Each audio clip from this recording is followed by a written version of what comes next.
Jeff Bezos didn't just build a successful company. He built an unbreakable digital monopoly worth $2 trillion. This is the complete story of how he did it. Not through luck, but through a calculated, ruthless strategic playbook known as the Code of the Monopoly.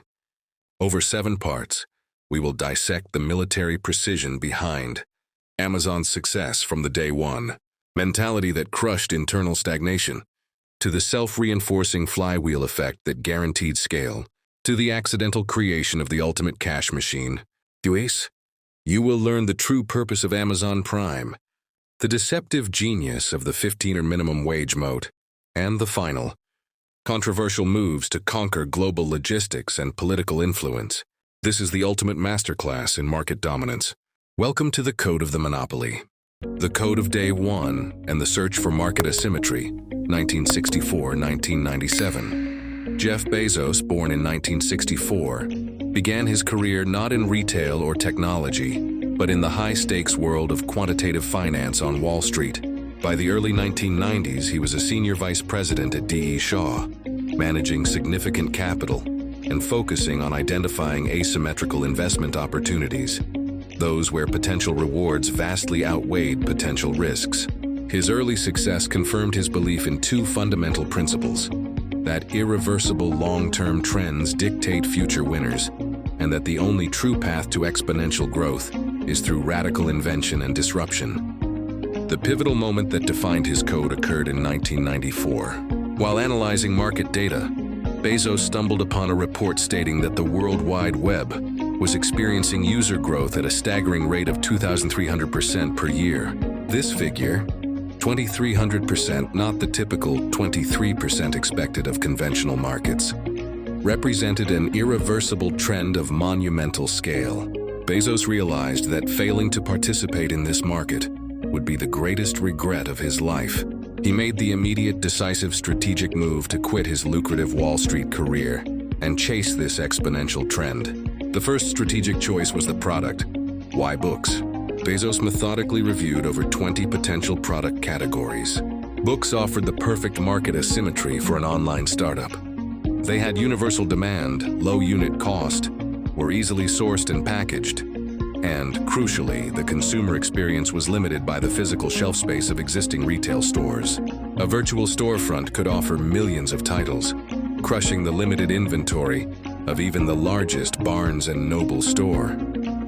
This focus on maximizing selection to create an unparalleled customer experience became the first practical application of his code.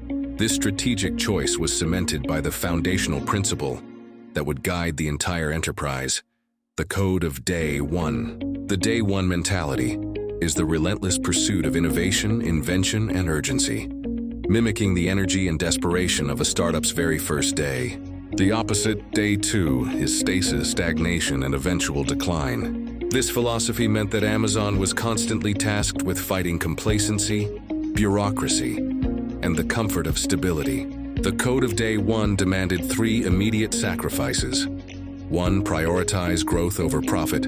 Amazon was founded in 1995 with the explicit goal of capturing market share and scaling infrastructure as fast as possible, even if it meant operating at a financial loss for years. 2. Obsession with the customer. The customer must be the company's singular obsession, not the competitor, shareholders, or the media. Aggressive infrastructure investment. Every dollar earned had to be immediately reinvested into capacity, warehouses, servers, logistics, to build a competitive moat that would eventually become insurmountable. Bezos moved the operation to Seattle, establishing the company in a garage and launching Amazon.com in 1995. The stage was set for a long-term strategic war against conventional retail, guided by the principle that today is always the first day of invention. The Flywheel and the Obsession with Cash Flow, 1997-2002.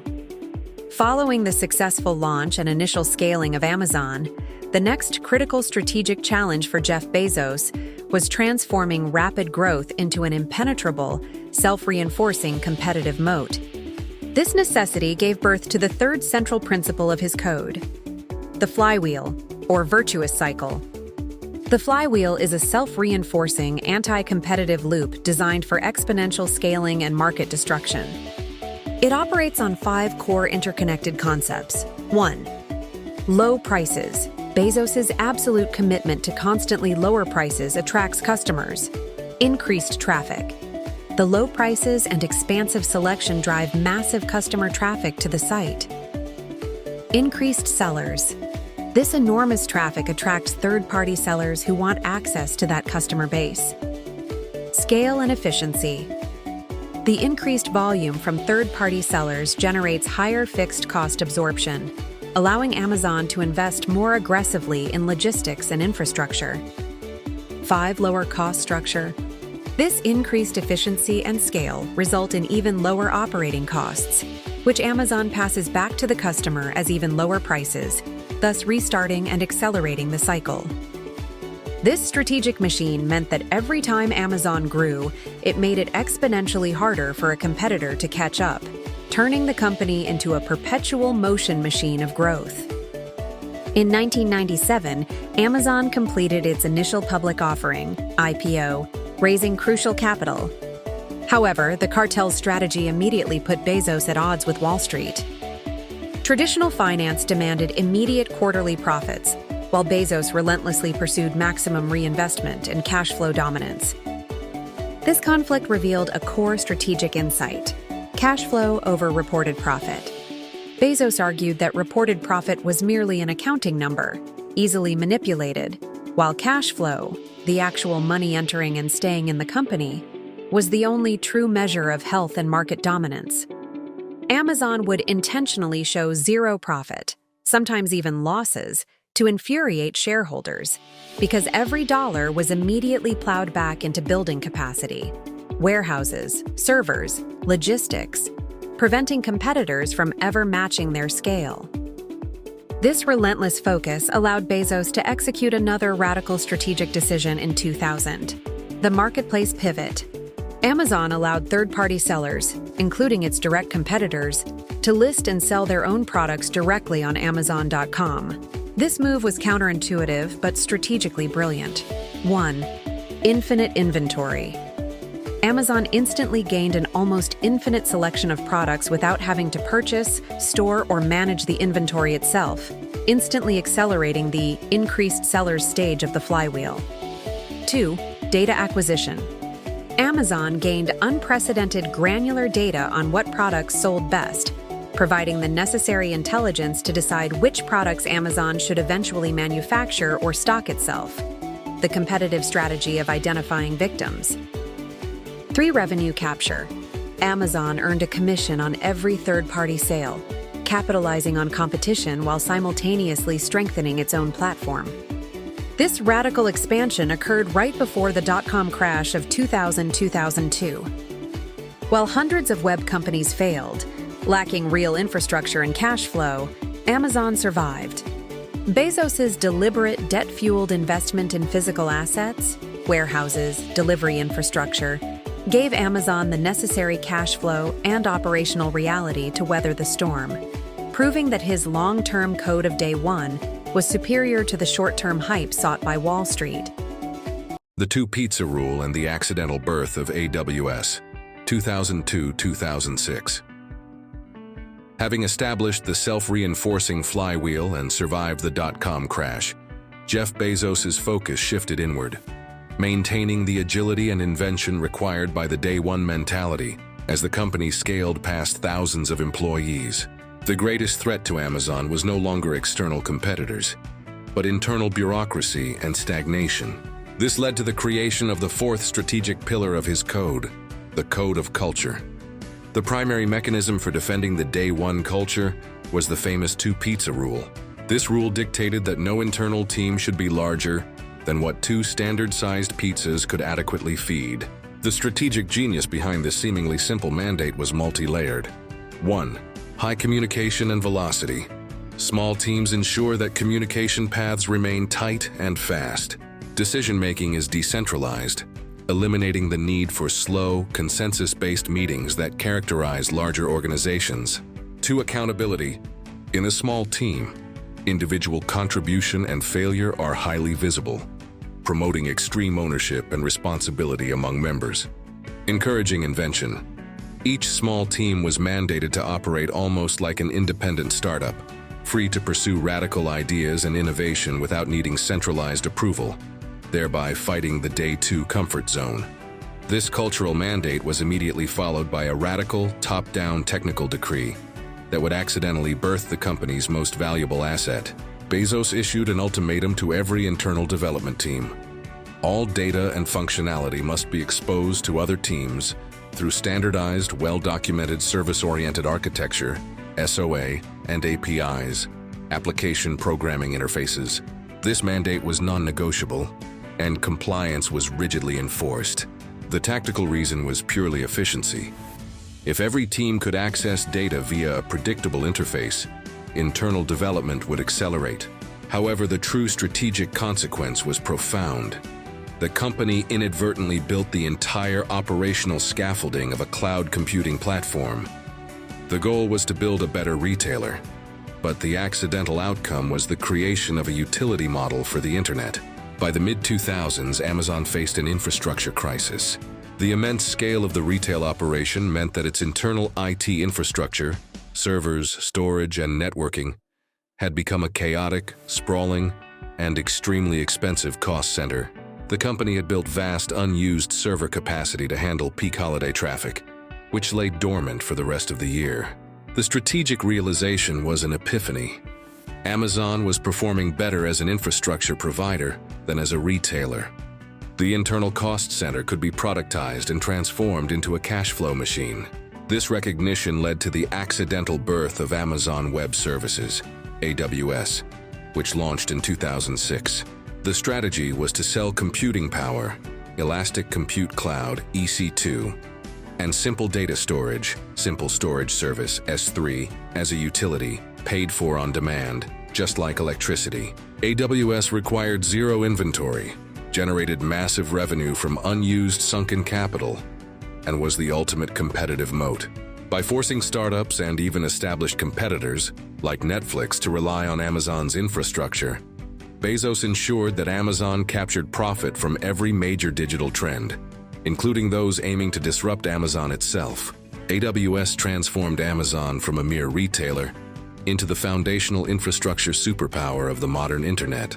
The Code of Loyalty and the Predatory Moat, 2005-2010. By the mid-2000s, Amazon had successfully established its dominance in the online retail space, powered by the flywheel and vast infrastructure.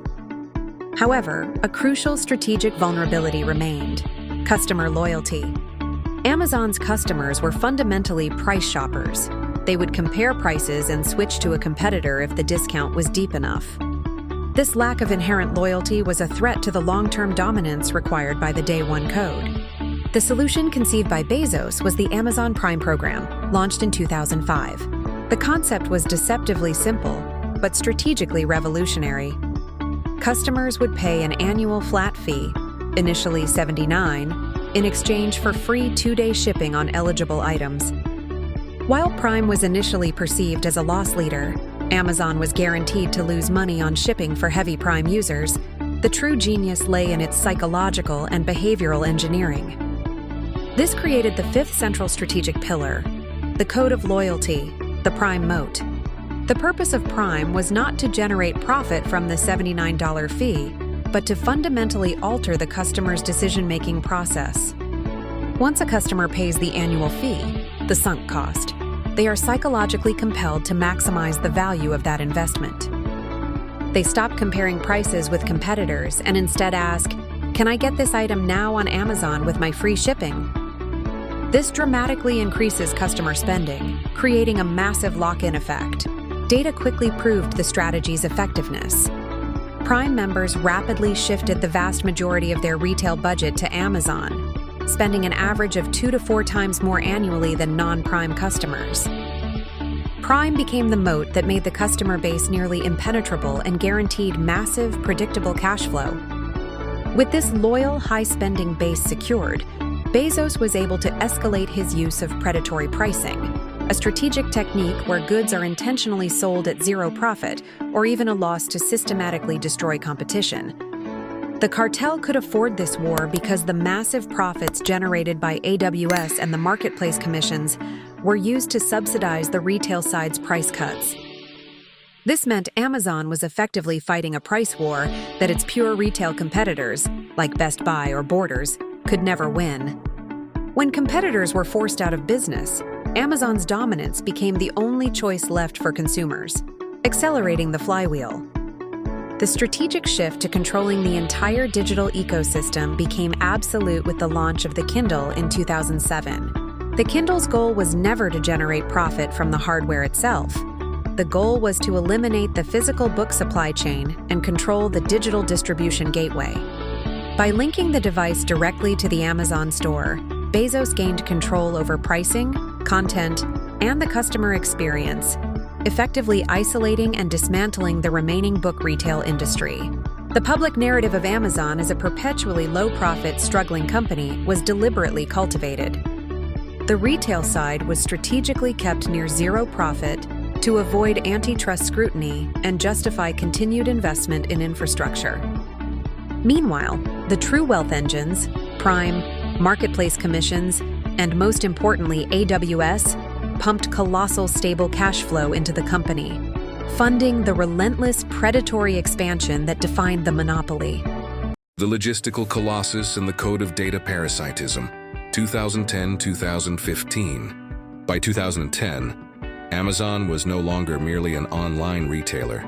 It had strategically positioned itself as an infrastructure superpower via AWS and a customer loyalty engine via Prime.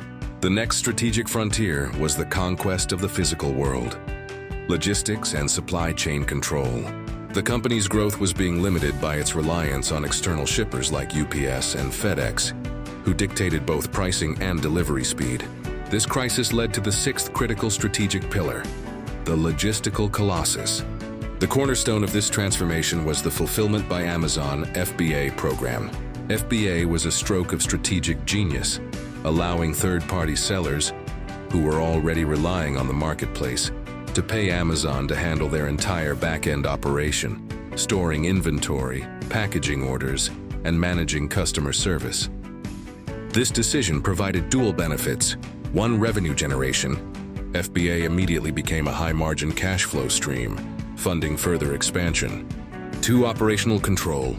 Crucially, FBA gave Amazon full visibility and operational control over the vast majority of all sales conducted on its platform. This data and scale were necessary to justify the next stage, building a private delivery network. Bezos initiated the build-out of a massive, proprietary logistical infrastructure that began competing directly with his former partners.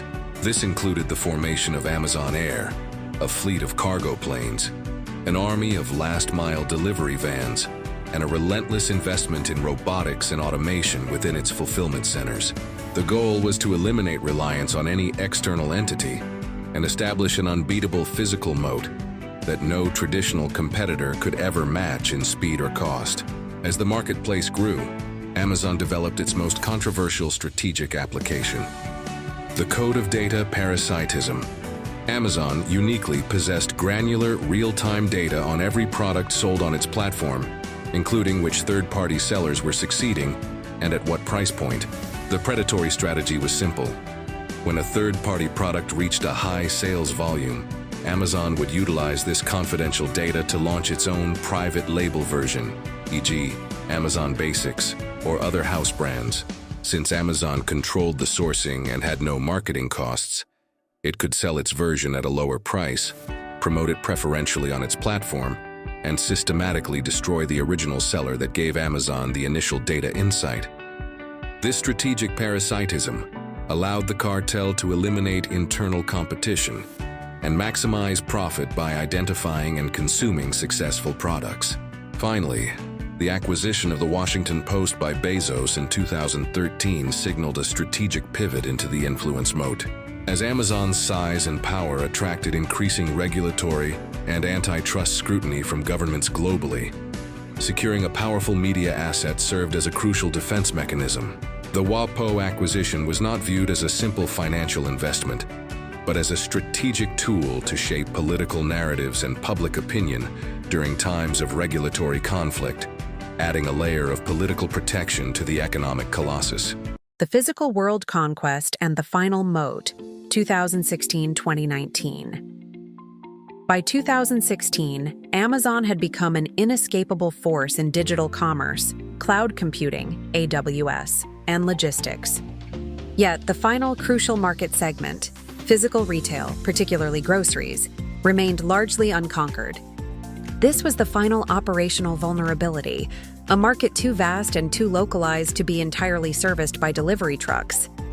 This necessitated the seventh strategic pivot, the Code of Physical Conquest. The strategy was executed in 2017 with the acquisition of Whole Foods Market for $13.7 billion. This was not merely a foray into groceries. It was a highly targeted strategic move. 1. High-value customer base. Whole Foods immediately provided Amazon with premium, high-income customers, perfectly aligning with the prime demographic. Physical footprint. It instantly provided hundreds of high-quality, strategically located physical stores, solving the last-mile problem in densely populated urban centers. 3. Data integration. The acquisition was an immediate mechanism to integrate prime benefits and sophisticated online data collection into the physical shopping experience, allowing Amazon to cross-sell and personalize offers in real time. Simultaneously, Bezos addressed the growing public relations and competitive labor challenge with a powerful strategic maneuver in 2018. The Code of the Labor Moat. In a seemingly benevolent move, Amazon announced it would raise its minimum wage for all U.S. employees to $15 per hour.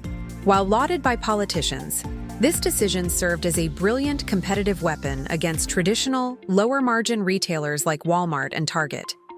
Amazon could easily absorb the multi-billion-dollar labor cost increase, subsidized by the massive high-margin cash flow generated by AWS. Its competitors, however, operating on thinner retail margins, were instantly put under immense economic pressure to match the wage increase. This raised the operational entry barrier for rivals, making it much harder for smaller or mid-sized competitors to hire and retain labor.